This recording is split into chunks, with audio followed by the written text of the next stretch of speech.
अस्सलाम वालेकुम नाज़रीन, इस वीडियो क्लिप में आपको मई के बकिया दिनों की मौसमी सूरत हाल के बारे में कुछ मालूमात दी जाती है। अगरचे गुज़श्ता रात को खैबर पख्तूनख्वा के जो और पेशावर बन्नू करक यहाँ पर हल्की आंधी के साथ बारिश हुई। इसके अलावा पटवार के पिंडी इस्लामाबाद अटक में कुछ हल्की बारिश और हल्की आंधी आई। इसके अलावा जो रायसन के लाहौर, नारोवाल, सियालकोट, गुजरांवाला, तो यहाँ पर भी कुछ हल्की आंधी के साथ हल्की फुल्की बारिश हुई। गरज चमक ज़्यादा हुई, बारिश तो कम ही हुई।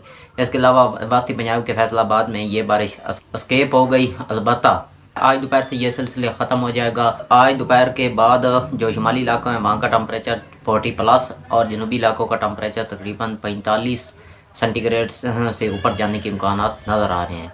इसके अलावा 13 से लेकर 15 के दरमियान जनूबी इलाकों में आंधी और हल्की बारिश होने के इम्कान है, जो कि एक लोकल डेवलपमेंट अभी ज़ाहिर हो रही है, लेकिन इसे कन्फर्म नहीं किया जा सकता। तो वस्त मई से लेकर वस्त जून के दरमियान मौसम शदीद गर्म रहेगा और इस गर्मी के लिए हमें ज़हनी तौर पर तैयार रहना चाहिए।